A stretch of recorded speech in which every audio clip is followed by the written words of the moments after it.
On the pristine, sun-drenched tarmac of Aspen, a place where money whispers and power shouts, a confrontation is brewing inside the most exclusive of spaces, the cabin of a $70 million Gulfstream G650. On one side, a decorated veteran pilot, a man who believed he was the undisputed king of his silver-winged kingdom. On the other, a young black woman in a simple cashmere sweater who he decided in a single glance didn't belong. He gave her an ultimatum: get off the jet or be removed by force. But he was about to learn a brutal lesson, one that would echo from the snowy peaks of Colorado to the cutthroat boardrooms of New York. The lesson: be careful who you dismiss, because you might be trying to throw the queen out of her own castle. The air in Aspen, Colorado is different. At nearly 8,000 feet, it's thin, crisp, and carries the scent of pine and immense wealth. It was in this rarefied atmosphere at Aspen-Oshkosh-Pitkin County Airport, ASE a hub for the global elite, that Dr. Isabel Sterling felt the familiar quiet satisfaction of a deal well done. The negotiations had been grueling, a 3-day marathon of corporate maneuvering to finalize the acquisition of a promising biotech firm. Now it was over. Her company, Auragen Dynamics, had just taken a quantum leap forward. Isabel at 34 was a paradox in the world she inhabited.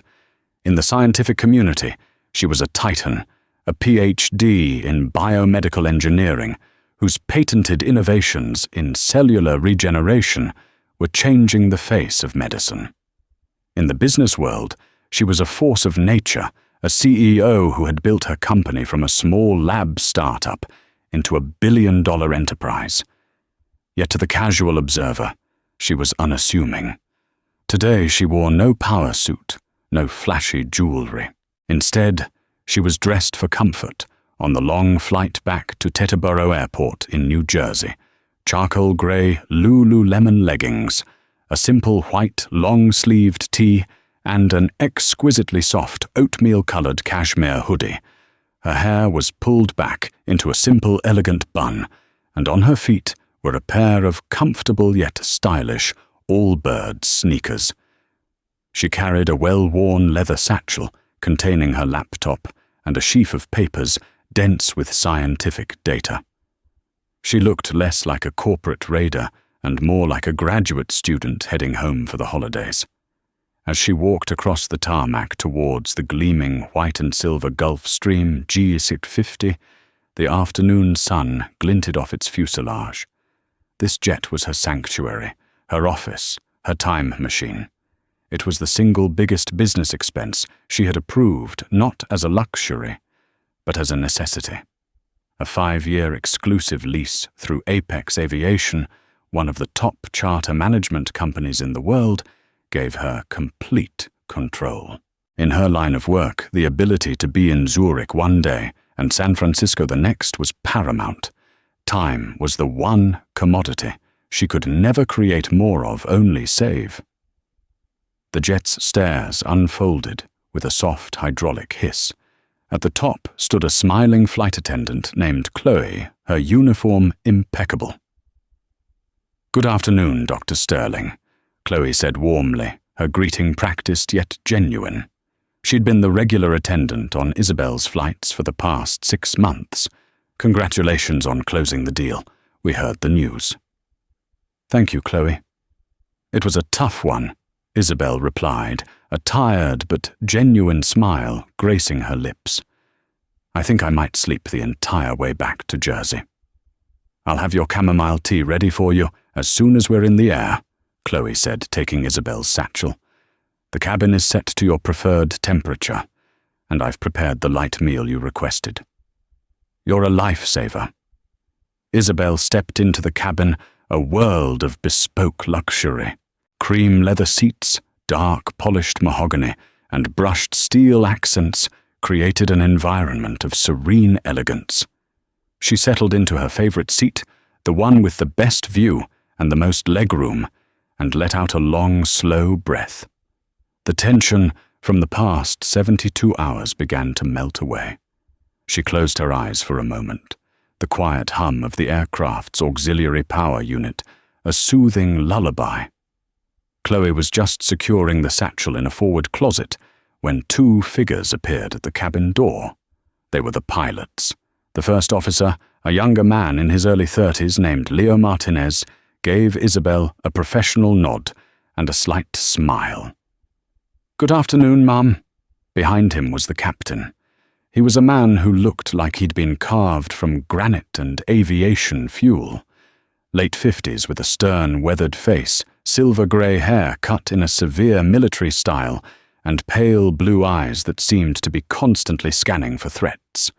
His name tag read, Robert Henderson. Isabel had never flown with him before. Her usual captain was on a family emergency. Captain Henderson's eyes swept the cabin, and when they landed on Isabel, they stopped. He didn't see a brilliant scientist or a powerful CEO. He saw a young black woman in athletic wear, sitting in the owner's seat of his multi-million-dollar aircraft.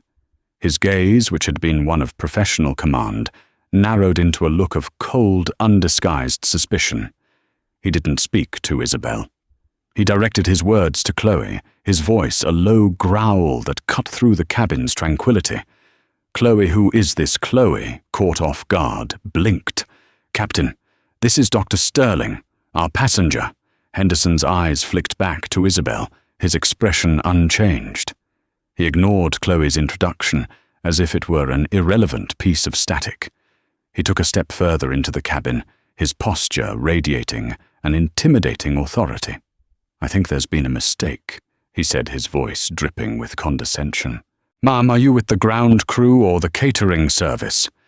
Sometimes they come on to do a final check. If you're finished, you need to deplane now. We're preparing for departure." The silence that followed was heavy and absolute. Chloe's smile froze on her face.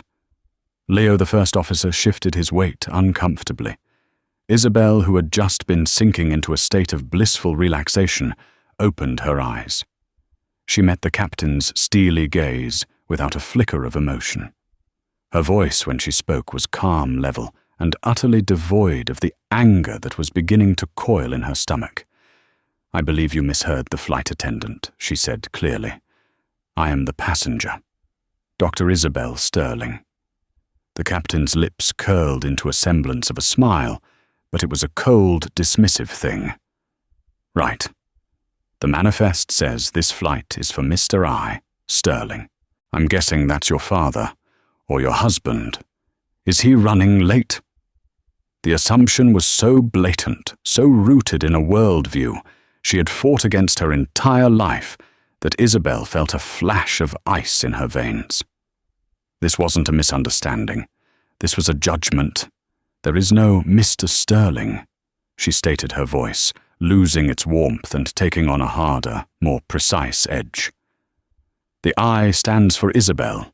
The aircraft is chartered for me. Now, if you don't mind, I'd like to settle in. We have a long flight." She turned her head to look out the window, a clear signal that the conversation was over. But Captain Henderson was not a man who ceded control, especially not to someone he had already categorized and dismissed. He took another step, placing himself directly in her line of sight. "Listen," he said, his tone shifting from condescending to confrontational. "I've been flying for 35 years. I've flown presidents, princes, and titans of industry. I know what the clientele for a G650 looks like, and with all due respect, you don't fit the profile."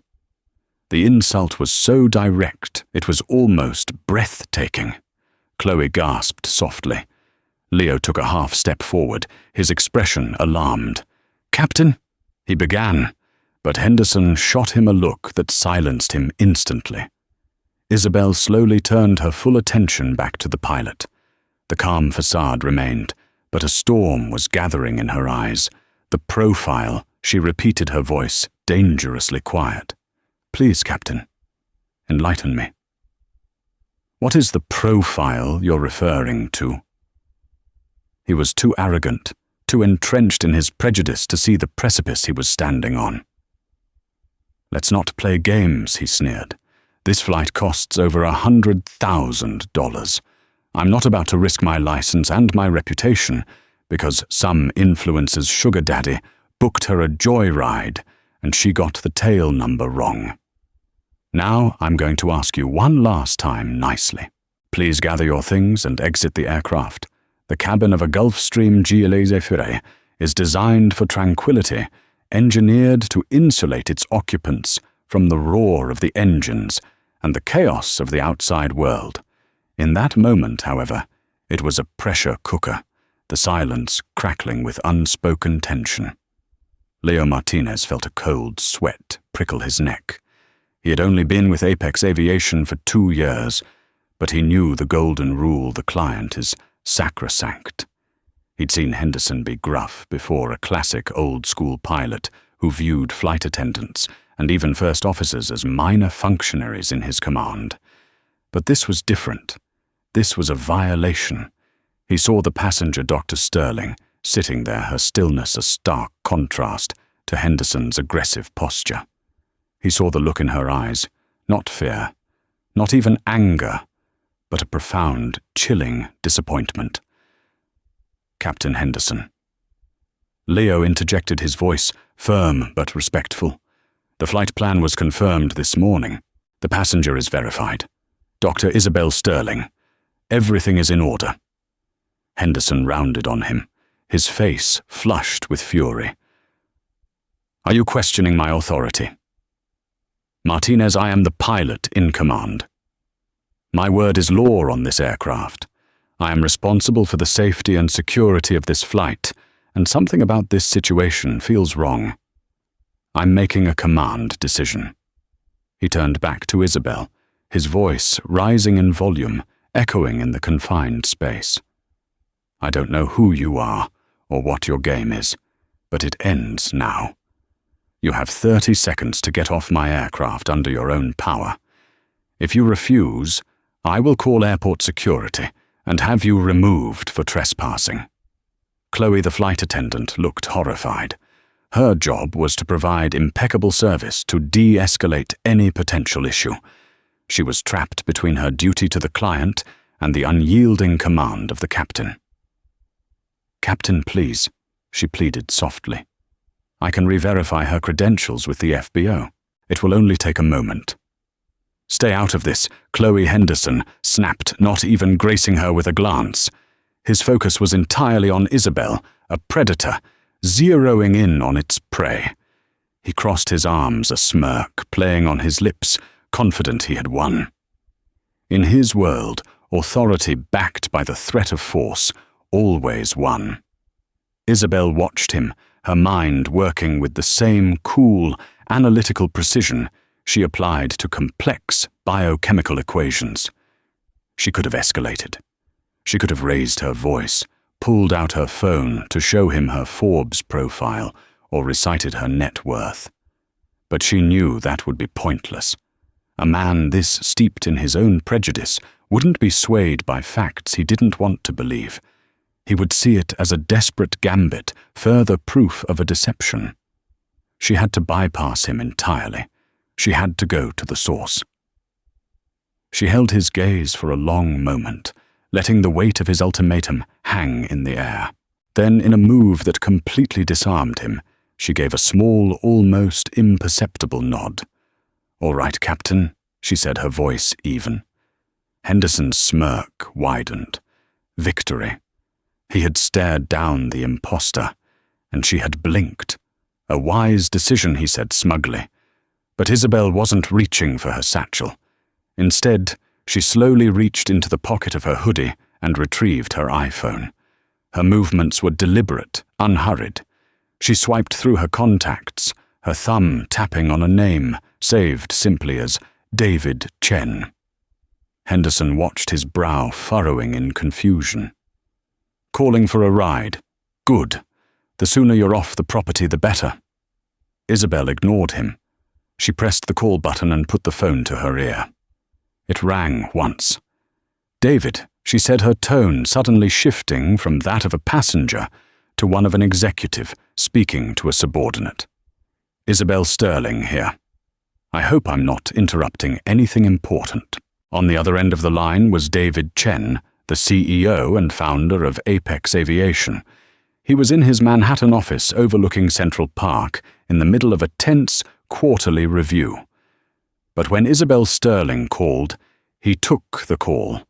Auragen Dynamics wasn't just a client, they were the client. Their 5-year, multi-million-dollar lease was one of the largest contracts on Apex's books. Isabel. "Not at all. A pleasure to hear from you."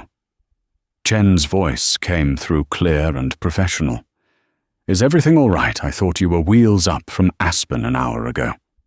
Back in the cabin, Henderson's smug expression began to dissolve, replaced by a flicker of uncertainty. Chloe and Leo exchanged a wide-eyed glance. "That's what I'm calling about, David." Isabel continued, her gaze locked on Henderson, who now stood frozen. "There seems to be a delay. We have an issue here on the ground with your pilot. A Captain Henderson, I believe." She paused, letting the words sink in. "He seems to be under the impression that I don't belong on this aircraft. In fact, he's just threatened to have me forcibly removed by airport security." The silence on the other end of the phone was brief, but profound. When David Chen spoke again, his voice had lost all its warmth. It was now cold, hard, and razor-sharp. "Isabel, I want you to give the phone to the captain. Right now." Isabel held the phone out to Henderson. Her face was a mask of neutrality. "Mr. Chen would like a word with you, Captain." For the first time, a shadow of genuine fear crossed Robert Henderson's face. David Chen was a legend in the industry, a brilliant, demanding, and utterly ruthless businessman. A direct call from him to a pilot on the tarmac was unheard of. It was the aviation equivalent of God calling a foot soldier on the battlefield. Henderson's hand trembled slightly as he took the phone. It felt unnaturally heavy, like a block of lead. He held it to his ear. "This is Captain Henderson," he said, his voice suddenly hoarse. He didn't get to say another word. David Chen's voice, now a furious torrent, erupted from the phone, loud enough for both Chloe and Leo to hear every syllable. "Henderson, what in God's name do you think you are doing? Are you clinically insane? The woman you are trying to throw off that aircraft is Dr. Isabel Sterling. She is not just a client. She is our most important client. Her company's contract is worth more than your entire career, you arrogant fool." Henderson flinched as if struck. His face went from flushed red to a sickly pale white. He opened his mouth to speak to defend himself, but Chen cut him off. "I don't want to hear it. I don't want excuses. I don't want your profile theories. I don't want a single damn word from you except, 'Yes, sir.' You will hand the phone back to Dr. Sterling. You will apologize to her profusely, and you will do whatever she damn well tells you to do. Is that understood?" "Yes, Sir." Henderson choked out the words, tasting like ash in his mouth. "Your career is hanging by a single thread," Bob Chen's voice spat. "And that thread is in Dr. Sterling's hand. Don't you dare break it." The line went dead. Henderson stood there for a long moment, the silent phone in his hand. The silence in the cabin was now one of pure, unadulterated humiliation. The king had been dethroned in his own court in front of his own subjects. Slowly, his arm stiff and robotic, he handed the phone back to Isabel. His eyes, which had been so full of arrogance and derision just minutes before, were now filled with a desperate, pleading terror. He had made a catastrophic career-ending mistake, and he had made it with the one person who held all the cards. Isabel took her phone back, her expression unreadable. She didn't look triumphant or smug. She looked weary, as if the entire episode had drained a vital part of her energy. She ended the call and placed the phone beside her on the seat. The power in the cabin had shifted so completely, so seismically, that the air itself felt different. Captain Robert Henderson stood before her, a statue of broken pride. The swagger was gone, replaced by a rigid posture of dread. The pilot in command was no longer in command of anything, not even his own future. "Dr. Sterling," he began, his voice a hoarse croak. The confident baritone had vanished. I apologize. There has been a terrible misunderstanding." Isabel looked at him, her gaze analytical. She saw not just the man, but the anatomy of his prejudice. She saw the years of unchallenged authority, the echo chamber of a homogeneous profession, the deep-seated biases that had allowed him to look at her and see a problem instead of a person. "A misunderstanding, Captain?" she asked, her voice soft, but carrying the weight of a judge's gavel. "It seemed quite clear to me. You made a series of assumptions based on my age, my gender, and my race. You assumed I was staff. You assumed I was someone's mistress. You assumed I couldn't possibly be the person in charge. None of that to me sounds like a misunderstanding. It sounds like a conclusion." Henderson's face crumpled. I was wrong. I made a mistake. A grave error in judgment." "You did," she agreed, with no hint of absolution in her tone. "An error that you were willing to escalate by involving armed security. You were prepared to have me physically humiliated and removed from this aircraft. For what? For not fitting your profile." Leo and Chloe remained by the door, trying to make themselves as small as possible, witnesses to a complete professional demolition. Leo felt a strange mix of horror for Henderson and profound respect for Isabel. She wasn't yelling, she wasn't demanding. She was simply holding up a mirror to the captain, and the reflection was devastating. Isabel leaned forward slightly. "Let me be very clear about something, Captain. This jet, this multi-million-dollar machine that you are so proud to command, I don't own it. You're right about that." A tiny, desperate flicker of hope appeared in Henderson's eyes. A technicality, a way out. Isabel extinguished it with her next words. "I don't own the aircraft. I own the lease. For the next 5 years, this Gulfstream G650 tail number N227AD is for all intents and purposes mine. Apex Aviation, the company that signs your paycheck, manages it for me. Which means, Captain, that while you may be the pilot in command, you're flying my plane, and you just tried to kick me off of it." The finality of her words hung in the air. Every pretense, every justification Henderson might have clung to was stripped away. He wasn't protecting a valuable asset from an intruder.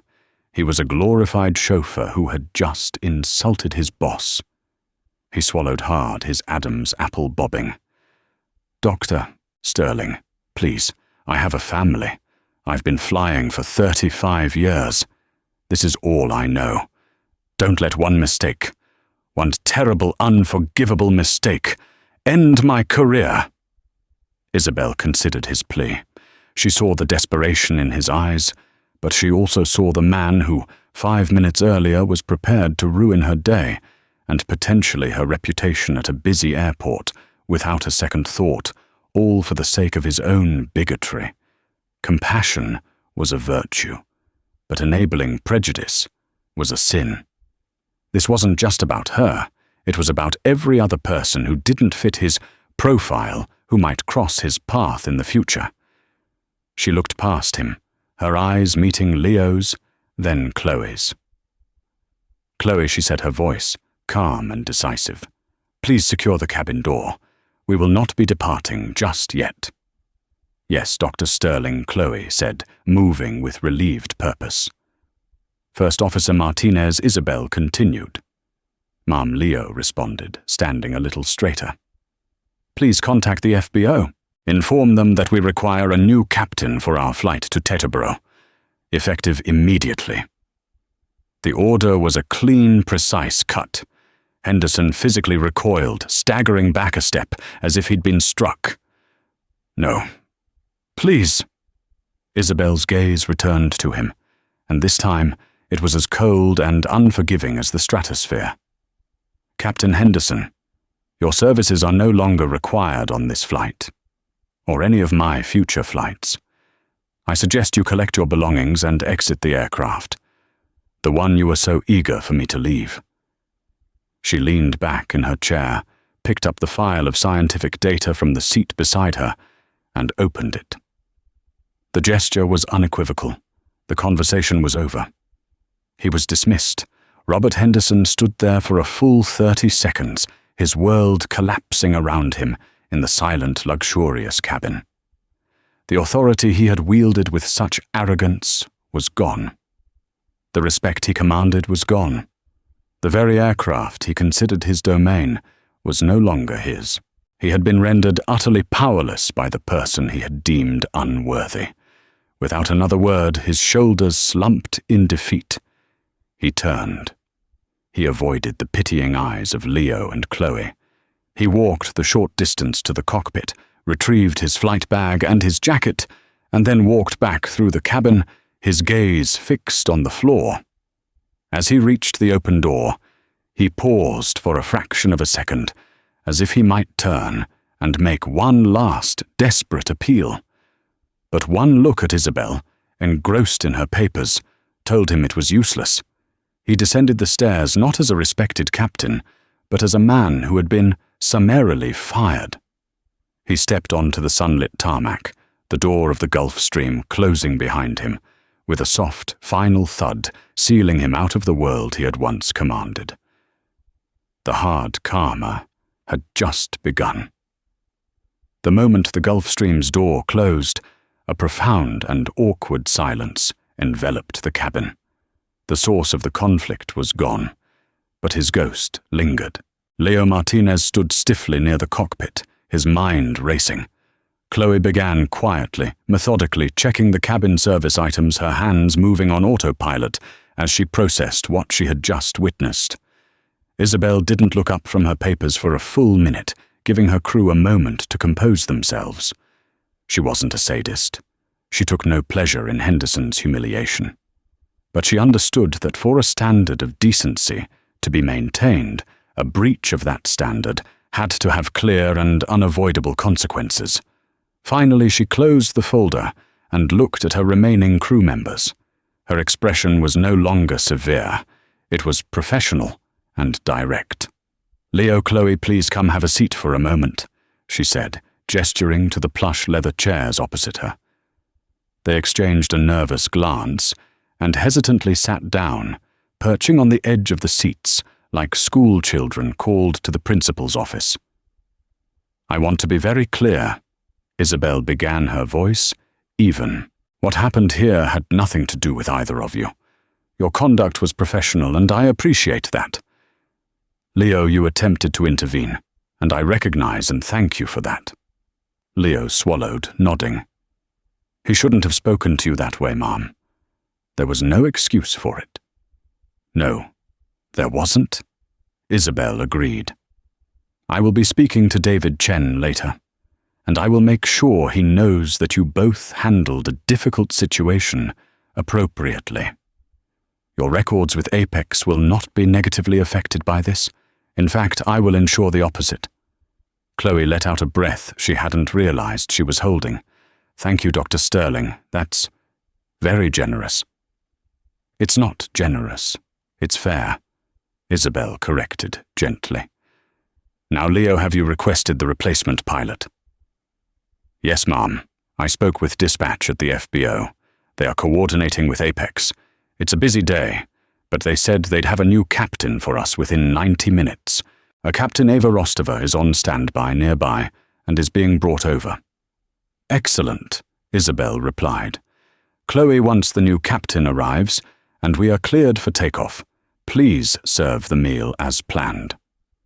And for yourselves," she added, looking at their tense faces, "please help yourselves to whatever you'd like. I imagine this has been a stressful afternoon." With that, she gave them a small nod, dismissing them. They retreated to their respective areas, the tension in their shoulders easing considerably. Isabel had not only resolved the problem, she had also taken care to protect the innocent parties caught in the crossfire. It was a masterclass in leadership. Meanwhile, on the ground, Robert Henderson's nightmare was just beginning. He couldn't just leave the airport. He had to officially hand off his duties. He stood by the FBO operations desk, a pariah in his own uniform, as he waited for his replacement.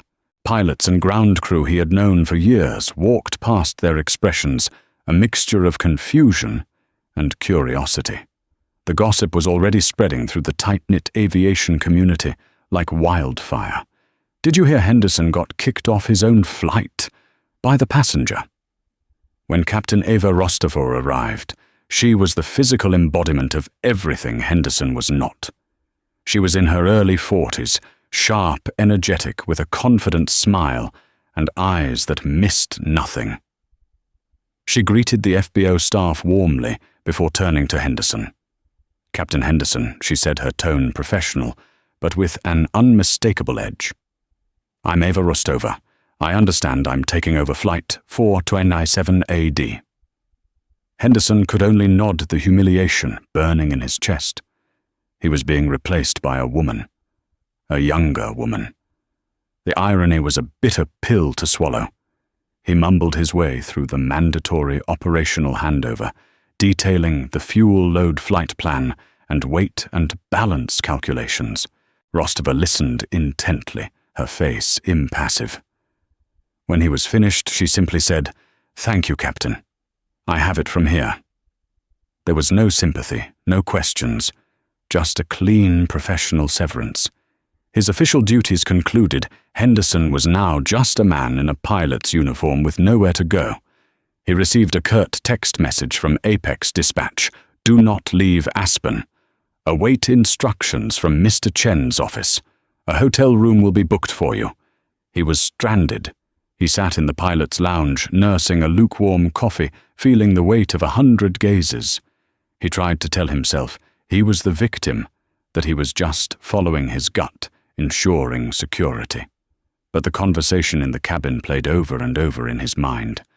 "I own the lease." How could he have been so wrong? The quiet confidence of the woman, her simple, comfortable clothes, it had all registered in his mind as a red flag, a sign of someone who didn't belong. He realized now that it had been a sign of something else, entirely the quiet, unassailable confidence of someone who owned the entire room and had no need to prove it to anyone. 90 minutes later, he watched through the lounge window as the Gulf Stream G650 taxied smoothly towards the runway. He saw it pause at the threshold, its powerful engines spooling up. Then, with a graceful roaring surge of power, it launched into the crisp mountain air, banking eastward towards New York. It climbed steeply, a silver dart disappearing into the vast blue canvas of the sky. It was his jet. It was his flight. And it was leaving without him, carrying the woman he had insulted towards the life he had coveted, while he remained grounded in the ruins of his own making. The sense of loss was absolute. This wasn't just a reprimand. It felt like an ending. 2 days later, Robert Henderson was summoned to the global headquarters of Apex Aviation. The office was a glass and steel testament to power on the 50th floor of a skyscraper in Midtown Manhattan. He had been to this office before for commendations and seniority meetings. Today he felt like a condemned man walking to the gallows. He was escorted not to a regular conference room, but to David Chen's personal office. The room was vast and minimalist, with a single massive oak desk and floor-to-ceiling windows offering a panoramic view of Central Park. The view was breathtaking, but Henderson felt like he was suffocating. David Chen was standing by the window, his back to the door. He wasn't a large man, but he radiated an intensity that filled the room. He didn't turn around when Henderson was ushered in. "Sit," Chen said, his voice quiet but echoing with command. Henderson sat in one of the 2 leather chairs facing the desk. The silence stretched for what felt like an eternity. Finally, Chen turned around. His face was calm, which was far more terrifying than if he had been yelling. It was the calm of a surgeon before a difficult amputation. Robert Chen began walking slowly towards his desk, but choosing to stand beside it, towering over the seated pilot. 35 years of flight time, an impeccable safety record. You were one of my best, one of my most trusted senior captains. I would have trusted you with my own family. He paused, letting the words hang in the air. And in 5 minutes, you destroyed all of it. Do you have any idea, any concept of the damage you have caused? Henderson started to speak. Mr. Chen, if I could just explain. Explain what Chen cut him off, his voice slicing through the air. That you are a prejudiced fool. That you allowed your personal biases to dictate your professional conduct. That you verbally assaulted and threatened our single most valuable client. There is nothing to explain. I have the cockpit voice recorder transcripts. I have statements from First Officer Martinez and Flight Attendant Chloe. Most importantly, I had a 2-hour-long phone call with a very, very angry Dr. Isabel Sterling. Chen leaned forward, placing his hands on the desk. Let me paint you a picture, Bob, since you seem to have trouble seeing things clearly. Dr. Sterling is the founder of Auragen Dynamics. Her company is on the bleeding edge of gene therapy. The deal she closed in Aspen. It positions her company to potentially cure 2 different types of hereditary blindness. She's not an influencer. She's a goddamn genius who is changing the world. He straightened up his voice, dropping to a low, dangerous tone. And we have a 5-year exclusive contract with her for that G650, a contract valued at roughly $40 million. After your little stunt, her legal team contacted ours. They cited a breach of contract based on harassment and discrimination by our personnel. They had every right to terminate the contract, sue us for damages, and publicly crucify us. The only reason we are not in court right now is because Dr. Sterling herself intervened. Henderson looked up, a sliver of hope returning. So, she's not pressing charges. Chen laughed, a harsh, humorless sound. Oh, you fool. You think this is about her being nice. This is about her being strategic. She didn't want a messy public lawsuit. She wanted something else. She wanted accountability. She wanted a guarantee that no person flying on an Apex-managed aircraft would ever experience what she did. And she made it very clear what that accountability looked like. Chen picked up a folder from his desk. He opened it and slid a single piece of paper across the polished oak towards Henderson. It was a termination letter. Your employment with Apex Aviation is terminated effective immediately, Chen stated flatly. The words hit Henderson like a physical blow. David, please, 35 years. 35 years of experience should have taught you wisdom and humility. Chen countered his voice like ice. Instead, it bred arrogance and bigotry. You became complacent. You thought that uniform and that title made you a king. But you're just an employee, Bob. And you just committed the cardinal sin you cost the company. Not just money, but trust. I'll do anything, Henderson pleaded, his voice cracking. Sensitivity training, a formal apology tour. I'll fly cargo routes to Alaska for a year. Please don't do this. It's too late for that. Chen said, his face a mask of stone. Dr. Sterling was very specific. She doesn't believe this is a behavior that can be fixed with a corporate seminar. It's a matter of character. And she no longer has any faith in yours. As part of our settlement with her, we have agreed to a full review and overhaul of our diversity and inclusion protocols led by a firm of her choosing. We have also agreed that you will never pilot another Apex aircraft again. Chen walked back to the window, his final words delivered to Henderson's reflection in the glass. But the karma, Bob, it doesn't stop there. As required by FAA regulations and our own internal policies, a full report of this incident will be placed in your permanent file. When you apply for a job at NetJet's FlexJet or any other reputable operator, they will see it.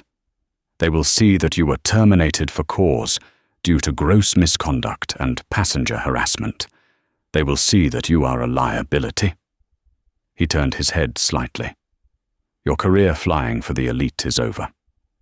You did this to yourself. Now security will see you out. Henderson sat there frozen, the termination letter on the desk in front of him. The life he had so meticulously built, the prestige, the respect, the six-figure salary, the thrill of commanding the best machines in the world had been wiped away, not in a fiery crash, not by a mechanical failure, but by a 5-minute conversation born of his own ugly prejudice. He had tried to throw a woman out of his world, and in the end, she had thrown him out of it entirely. The world of private aviation is surprisingly small. News travels fast. The story of Captain Henderson and Dr. Sterling became a cautionary tale, whispered in FBOs from Teterboro to Van Nuys, from London to Dubai. It was a story about the changing face of wealth and power, and the dinosaurs who were failing to adapt. For Robert Henderson, this infamy was a life sentence. As David Chen had predicted, his career in top-tier aviation was over. His applications to other major charter companies were met with polite but swift rejections. The black mark on his record was indelible. The man who once flew a state-of-the-art Gulfstream G650 now found himself struggling to get calls back from third-rate cargo operators. 6 months after the incident in Aspen, Henderson was a different man. The prideful swagger was gone, replaced by the stoop of a man carrying an immense, invisible weight. He had been forced to sell his home in a wealthy Connecticut suburb to cover his mounting legal fees and the loss of his income. His wife, who had long enjoyed the status that came with being a top private pilot's spouse, looked at him now with a mixture of pity and contempt. He finally found a job. It was a humiliating fall from grace. He was flying a 30-year-old Fairchild Metroliner, a cramped, noisy turboprop for a small, struggling freight company based out of a desolate airfield in Ohio. His routes were grueling overnight flights, hauling machine parts and medical supplies to places like Sioux Falls, Fargo, and Peoria. Instead of the serene luxury of a G650 cabin, his world was now the deafening roar of propeller engines and the smell of jet fuel and cardboard boxes. Instead of Chloe, the flight attendant, offering him gourmet coffee, his companion was a surly, overworked co-pilot who chewed tobacco and barely spoke. The glamour was gone, replaced by a gritty, exhausting reality. One rainy Tuesday night, grounded in a dreary motel in Des Moines, Henderson was scrolling through the news on his phone. He froze. There on the home page of the Wall Street Journal was a picture of Dr. Isabel Sterling. She was ringing the opening bell at the NASDAQ. The headline read, "Origen soars Sterling's biotech firm, goes public in blockbuster IPO shares." Jumped 60% on first day. The article detailed her incredible success. Origen's new gene therapy had passed phase 3 clinical trials with unprecedented results. The company was now valued at over $20 billion. Dr. Sterling, who retained a majority stake, was one of the youngest self-made billionaires in the world. The article called her a visionary, a humanitarian, a titan of industry. It was accompanied by photos of her with senators, with world-renowned scientists, with philanthropists. Henderson stared at her picture. She looked powerful, poised and confident. The same woman he had mistaken for a caterer. The same woman he had threatened and belittled. He had looked at her and seen nothing of value. The entire world now saw her for what she was, and he was left to contemplate the spectacular failure of his own judgment. The karma wasn't just that he had lost his job. It was deeper, more insidious. He was forced every single day to live with the knowledge of who she was and what he had done. He had been given a front-row seat to her ascent while he was trapped in an endless, lonely descent of his own. The world had moved on, celebrating her while he was left behind, a ghost haunting the grimy fringes of the industry he once loved. He tossed the phone onto the lumpy motel bedspread and stared up at the water-stained ceiling. The roar in his ears wasn't from a turboprop engine this time. It was the sound of his own monumental failure, a sound he knew would follow him for the rest of his life.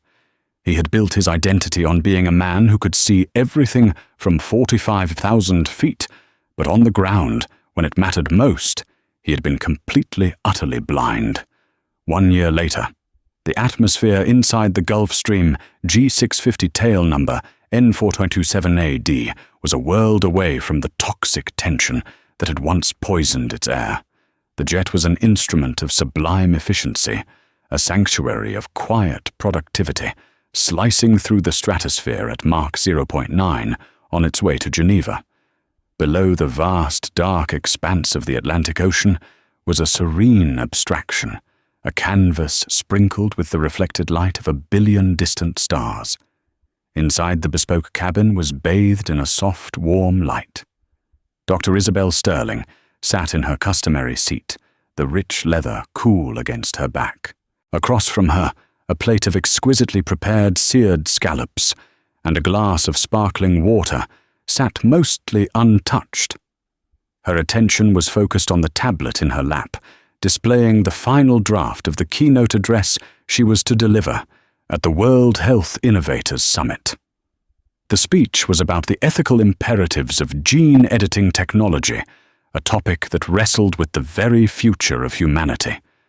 Across the polished mahogany table, her mentor and the chairman of her board, Samuel Reed, was reviewing quarterly projections.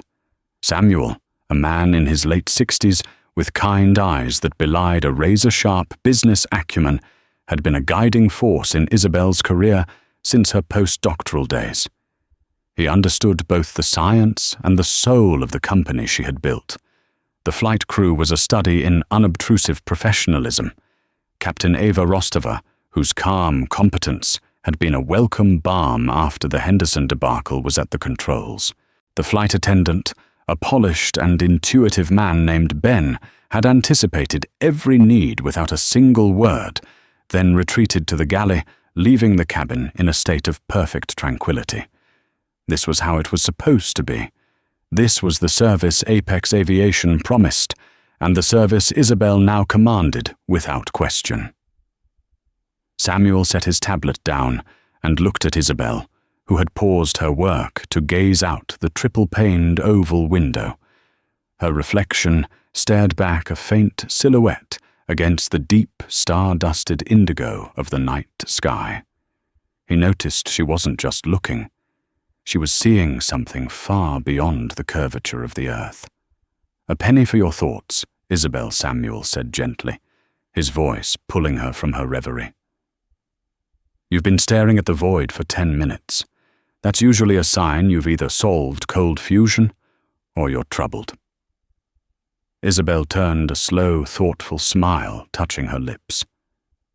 "Neither, thankfully.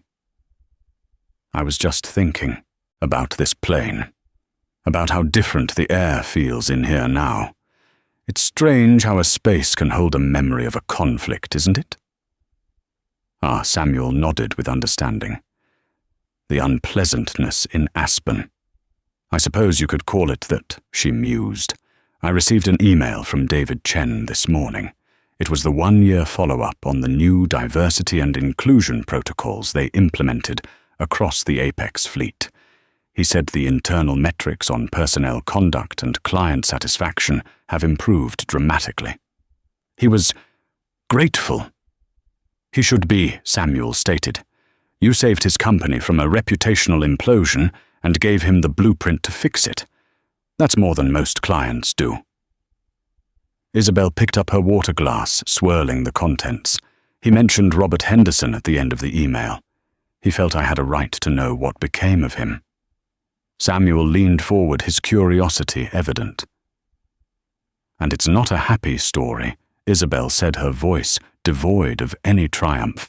He's flying an old cargo plane out of Ohio. Night routes to second-tier cities. According to David, the man lost everything of consequence. His career in private aviation was obliterated as predicted. The financial strain led to him losing his house. Apparently his wife, unable to cope with the precipitous fall from their social standing, left him a few months ago.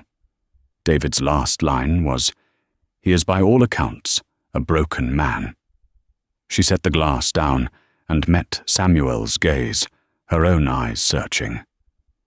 And the thing is, Samuel, I feel absolutely no joy in hearing that. There's no sense of victory, no vindictive pleasure. There is just a profound and quiet sadness for the sheer pointless waste of it all. Samuel considered her words carefully. "You're sad for him," No, Isabel corrected, shaking her head. "I'm not sad for him. I'm sad for the situation.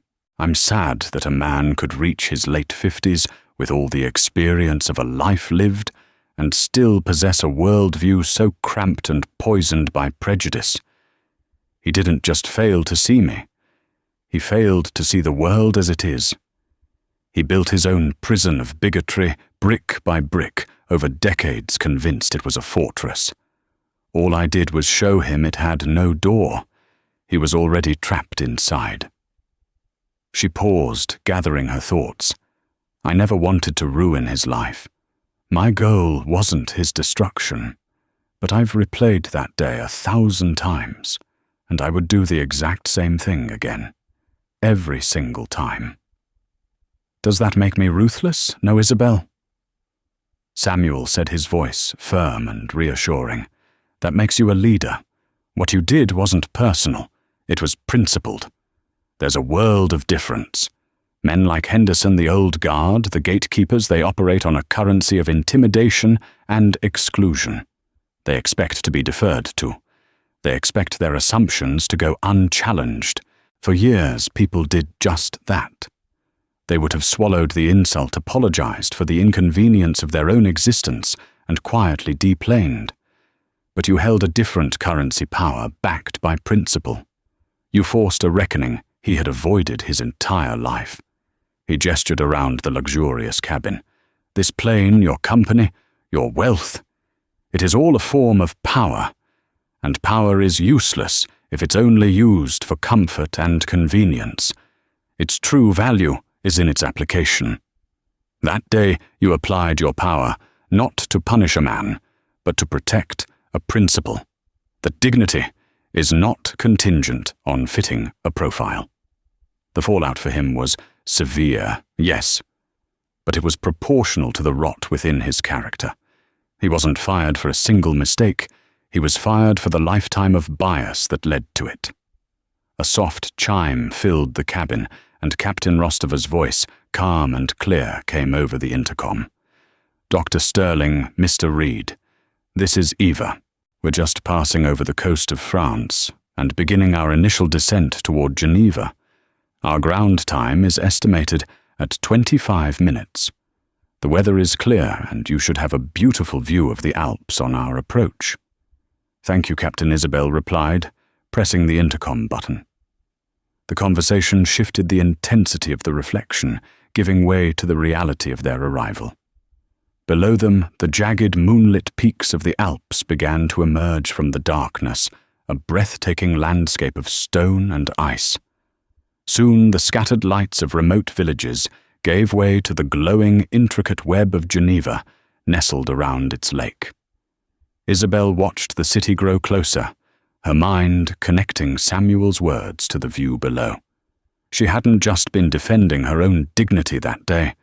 She had been clearing a flight path. She had been using her altitude to create a higher standard.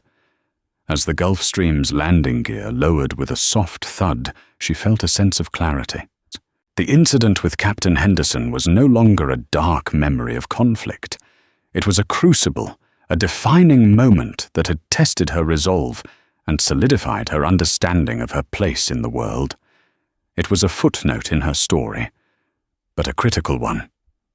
The wheels touched the runway with a gentle kiss, the powerful engines reversing their thrust with a deep, satisfying roar. As the jet taxied toward the private terminal, Isabel gathered her papers. She was no longer just the brilliant scientist or the savvy CEO. She was a steward of the power she had earned, a pilot of change in a world that desperately needed a new course.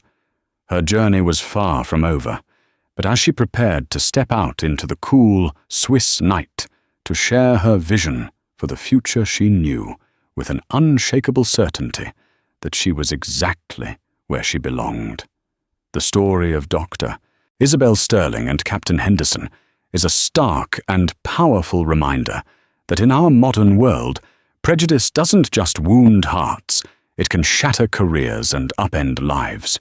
It shows that true authority isn't found in a uniform or a title, but in character, quiet confidence, and integrity. Captain Henderson's arrogance made him blind to the reality right in front of him, and the karma that followed was not a twist of fate, but a direct consequence of his own actions. Dr. Sterling's story, on the other hand, is a testament to the power of grace under pressure and the responsibility that comes with success. She didn't just win a confrontation, she forced an entire system to become better. If this story of justice and accountability resonated with you, please help us share more like it by hitting that like button. Don't forget to subscribe to our channel and turn on notifications so you never miss a new story.